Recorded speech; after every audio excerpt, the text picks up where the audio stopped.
Welcome back. Camping restrictions are in place as thousands of people head to the Moses Lake sand dunes for Memorial Day weekend. This year, camping is not allowed anywhere west of the 3rd restroom building to the intersection of Sand Dunes Road and Powerline Road. The restrictions are in place to allow access for emergency responders. According to the Grant County Sheriff's Office, congestion during the holiday weekend has caused traffic issues, sometimes leaving only enough room for one vehicle to pass at a time.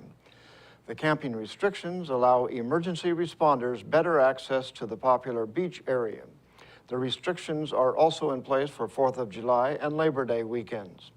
In 2014, nearly 11,000 people were at the sand dunes for Memorial Day weekend. Spokane-based teacher, naturalist, and author Jack Nisbet presents The Longest Journey, a slide presentation from his book, Ancient Places. The free presentation follows the story of the Willamette meteor. The event is sponsored by Moses Lake Museum and Art Center and starts at 7 p.m. on Thursday in the Civic Center Auditorium. Nisbet is the author of several books that explore the human and natural history of the Columbia River drainage, including Sources of the River, The Collector. His latest project, Ancient Places, is a collection of stories about the interplay between people and large-scale events on the landscape. The book is for sale at the museum, and Nisbet is signing copies after the slideshow. Representative Dan Newhouse wants to make information about endangered species more available.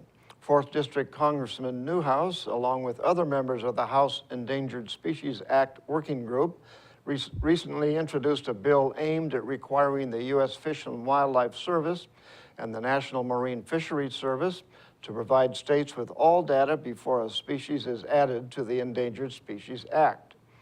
It also requires the best available scientific and commercial data used by the federal government, including data provided by the affected states, tribes, county, and city governments. The bill's co-sponsor, Representative Randy Neugebauer, a Texas Republican, stated the federal government used the act to regulate the actions of farmers, rangers, and business owners.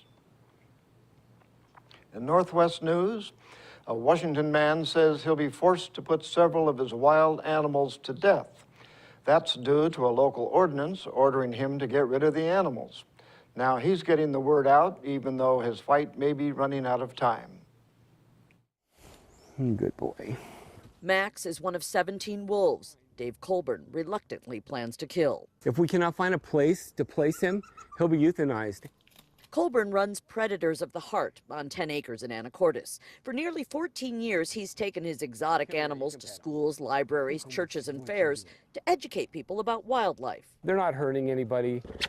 But Skagit County has filed a lawsuit against Colburn, saying he's violating an ordinance against possessing potentially dangerous wild animals.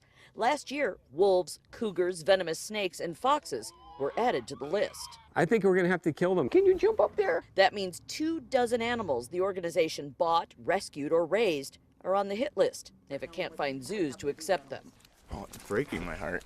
These animals are my life. Skagit County Commissioner Lisa Janicki says pulling at heartstrings isn't fair play. She calls it a matter of public safety. This isn't a petting zoo. They're called predators for a reason, and the county wants Predators of the Heart to be within compliance of state law. Sasha, you are a good girl, aren't you? Colburn says placing his animals is tough and expensive. This guy will probably be a lot easier to place. He doesn't have much time before the county threatens fines that could total 50 grand a day. It's a $2,000 a day per animal fine that we're going to be up against having to pay. Colburn says he doesn't have that kind of money and can't afford an attorney to fight, and will probably just have to roll over. Maybe I'll get to keep maybe about 20% of what I have, maybe.